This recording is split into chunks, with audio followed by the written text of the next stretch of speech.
Hello, everyone. Welcome back to Bitwig Studio and Music Production. This is lesson 2, and in this lesson, we're going to be talking about listener fatigue, and then we're going to talk about sort of the perception of loudness, if you will. So we're going to try to knock out two birds with one stone in this video. I owe everybody a bit of an apology because I did promise we were going to talk about where to find samples and how to sort of implement those into your track, or at least how to get them onto your computer to then use in a future track. I've decided I'm going to change things up a little bit. My goal is to keep things as simple as possible in terms of what we're working in and the files and where they're stored and all of that. So I think at least for these first several lessons, we're going to keep it all within Bitwig and what you can find with what you get with the particular software there.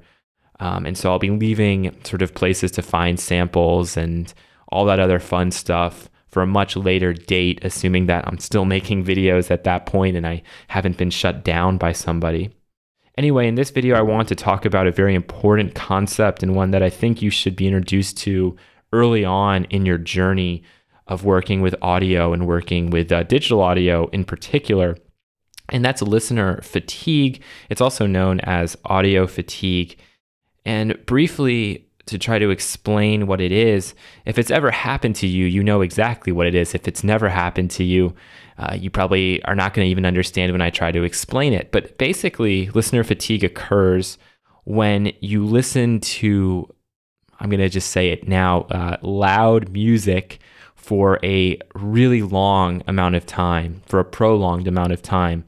What happens is, and I'm going to give you guys an example, what happens is, you start to lose clarity in what you're listening to, and you may not realize it at first, but eventually, it all just kind of sounds like mush. And I'm sure many of you guys have maybe been in an environment where music just kind of blends into the background. So like if you're in a coffee shop or something and you're with your friends and you're talking, there might be a moment where a song comes on that piques your interest. So maybe you're a big Taylor Swift song and suddenly a Taylor Swift song comes on over the PA system in the coffee shop. And at that exact moment, you have the ability, it's such an incredible ability in your brain. You have the ability to ignore the things your friends are saying. Maybe what they're saying is boring. You didn't care that much anyway. And suddenly your brain and your ears are tuned in and you're peeked into this song playing on the radio. And that's where your focus is.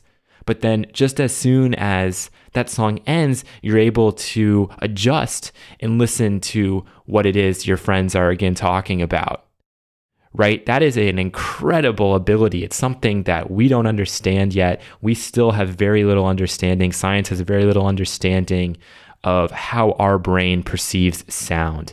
Of course, there's a lot written on the field, and if you guys want to go out and do additional research, you can do it. But let's just think for a second about how powerful our ears and our ability to listen to, perceive, and interpret sound really is.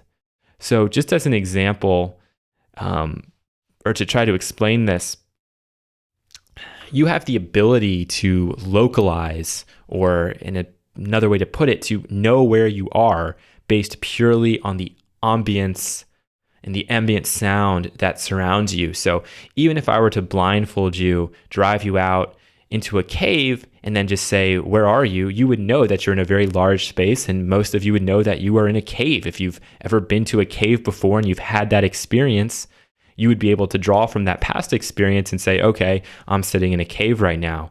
Similarly, if somebody blindfolded me right now and put me in a car, I would know that I was put into a car. If I was put into a truck, I would probably know I was put into a truck just based on the space that surrounds me. Okay, that is an incredible ability and something that we take for granted every single day. If you've ever watched a movie before and the sound gets out of sync, that's the first thing that you're going to pick up on. It's the thing that's going to drive you the most crazy because we take it for granted that things are supposed to sync up. It's always the most obnoxious thing, especially to us here in the United States, where the precision of sound to picture has been at the forefront, at least in this industry. In Europe, it's a little bit different. In India, it's a little bit different with how they overdub sound, but that's probably a lecture for, I don't know, a much later time, if ever. Anyway, back to where I was trying to go with this originally and listener fatigue. I'm just bringing this up now because I want you guys to be aware that it will probably happen at some point when you're working with music. And there is a way to avoid it. And that way to avoid it is to take breaks. Even if you turn down the audio pretty low, if you deal with it long enough, you're going to start to lose clarity. You need a break from time to time when working with audio.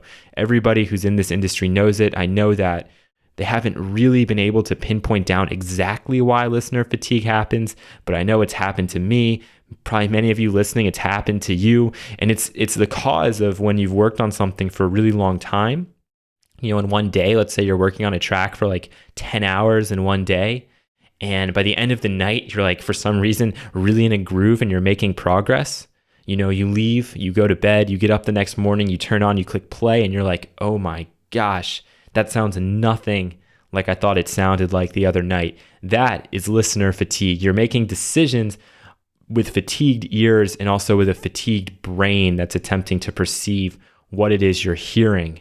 My own theory behind it has to do with headphones and the fact that as human beings, we've never really needed to use headphones. Headphones have just kind of become this invention that's become really almost everybody uses headphones. Everybody who has some kind of MP3 playing device uses headphones and uses them to listen to their music. There's nothing wrong with that. However, just think about human beings as a species and how we've evolved. We've never needed to use those before, and we've always been bred and evolved to be able to localize where we are. So early man obviously had to know where he was located and have that sense to know if a predator was stalking him. You have to evolve and adapt, and your ears are one of the great tools to do that, I think, for man in general, to where we're at today. Now we use headphones all the time, and headphones do one of many things, but one of their main goals is to help to eliminate that space. So when you put on really good noise canceling headphones, suddenly you don't really know where you're at anymore if you close your eyes. That sound, all of that ambient sound around you is gone. And all you've got are the headphones, and you've got the music or whatever it is you're listening to coming into your ears directly and then into your brain to try to perceive and to try to make sense of and understand.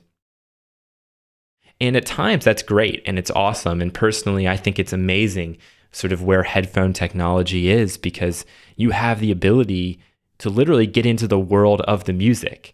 Music and sound is so abstract, which is why it's hard to explain a lot of these concepts unless they've actually happened to you, because it is so abstract. And that's the beauty of putting on really good headphones, is that you can get lost in the world of music and in the world of sound, where when you open your eyes, or if you're listening through speakers or on a sound system, you can't have that same experience. However, it can be a bad thing, because when you're using headphones, your ears will tend to be fatigued a little bit quicker. Mainly because I think that sound source is so close. So basically all I'm trying to say from this long, rambling lecture so far is watch out for it and just sort of take those necessary precautions, take those breaks. If you're wondering at what level is good to monitor your music at, I would probably say just loud enough where you can really hear definition.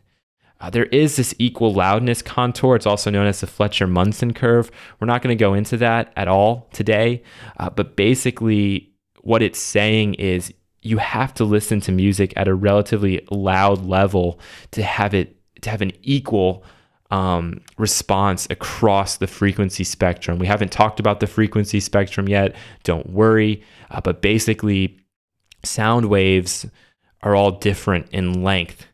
And in order to hear them at a somewhat relative amplitude, you have to listen at a certain level.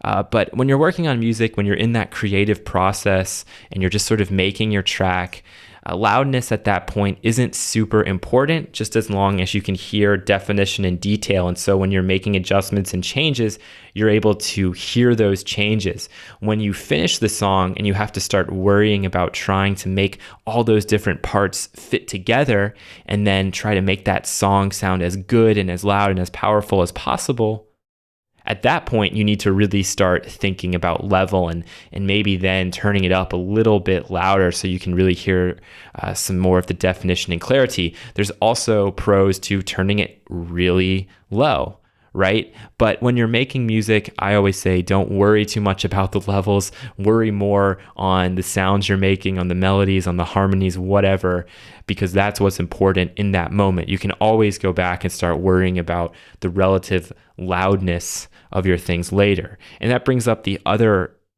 part of this little lesson that I want to talk about, which is just that loudness is not something definite. Okay, it's a very much subjective, and it's more a perceptual thing than it is something that's quantitative. And I have an example here in Bitwig Studios. I thought I had that loaded up, but whatever. To show you guys 2 fully mastered, completed tracks. And you can already tell from looking up here, this is basically the representation of the sound file. Again, it's just a representation. This isn't like 100% accurate. This is how the computer has attempted to translate the audio file that I've brought in here to Bitwig. And basically, this first track here is a classical piece of music. All right, but it's fully mastered. It's basically at CD quality, or what people would say in the field. This is at a lossless quality. So everything is here, at least everything that was possible from the highest compression rate, whatever, to get it onto my digital, to get onto the computer and then into the project. And this second track here is a pop song. And it would surprise you who the artist is. I'm not going to say it because I don't want to end up with some kind of copyright notice. But basically, this is a pop song from a few years ago. It's not even a dance track. It's an artist who uses some acoustic instruments. And it's an artist who I would have expected to have a little bit more of a dynamic range than what you actually see in here. So let's talk about a couple of examples if you were to listen to these tracks of music. Right now, they're both set at 0 dB, which is how you would be listening to it if you were to have it play through your iPod or whatever. They're both at 0. All right, if you were to listen to this first track all the way through, followed by this second track all the way through, I would think hopefully 99.9% of you would say the second track is overall, it's louder. Now, if I asked you which track is more powerful, I think at that point we'd start having differences in opinion. Why do I say that? Well, let's look at this first track again and we'll look at the audio file. All right, for the most part, this track is very, very quiet. You can just see the level here. It's not way up here like this other track, it's way down here. And it's like that for, 85% of the track. However, in this little region here, that I've highlighted, there's a lot of power to this. Suddenly it gets a lot louder. It builds, it builds, it builds. And to some people, and maybe myself included, I would say this is a more powerful track because of the fact that as a listener, I'm picking up on this difference in level. And so when it gets to here and there's so much energy, I'm like, whoa, I'm really blown away at that point. Now with this track, that's not going to happen to you. You hear it at one level almost all the way through. Yeah, there are some subtle changes here, but they're almost designed to the way that this track has actually been processed. The designation of this is to make it so you don't really realize too much of a difference in level all the way through the track. That's how pop music is made. That's how it has to be done to get people interested on the radio, because if you have a track that has a very limited dynamic range, like this track has over a sustained amount of time, what's going to end up happening is perceptually it's going to seem louder than it really is. You would think that more dynamic range would mean that it would overall come out sounding louder, but actually that's not true. So what this means is that you could listen to a lot of classical music at a relatively high level, and fatigue-wise, that probably wouldn't set in quite so quick. If you were to listen to a whole pop record, though, and maybe even listen to it quieter than you're listening to your classical music or your orchestral music, sorry, I know some people out there are probably slamming their heads because I'm using classical music to actually denote something that's not from the classical period, but You guys didn't have to know that, so I'll try to use the correct terminology of orchestral music. But if you were to listen to an entire album of pop music like this at a loud level, your ears are going to get fatigued, especially if you're listening with headphones and headphones that have a pretty decent frequency response.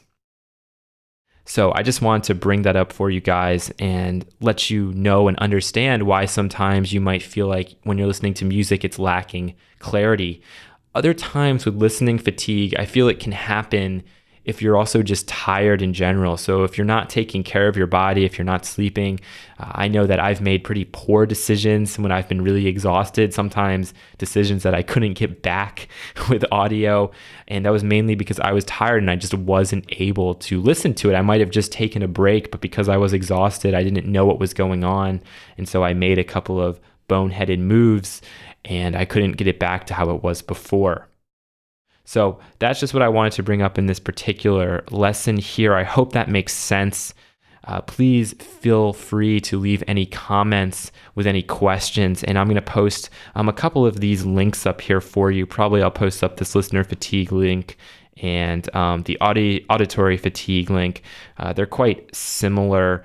I think this auditory one talks a little bit more about just hearing loss in general. So the main lesson of this is be careful, take care of your ears, and try to recognize when listening fatigue is happening to you. And what I would say, just to maybe try to simulate the phenomena, is take like the latest Katy Perry record, for example, which is mastered to be very loud overall. So if you look at this audio file we have here, what you'd probably see from Katy Perry's latest album is even less space between these highest peaks and the very top of the range possible for the audio to fit into. If you were to do that, probably by the fifth or sixth song, you're going to start to lose clarity in what it is you're listening to. And it's not because those tracks have been completed any more shoddily than any others. It's just because you've been listening to loud, very limited range music for a prolonged period of time.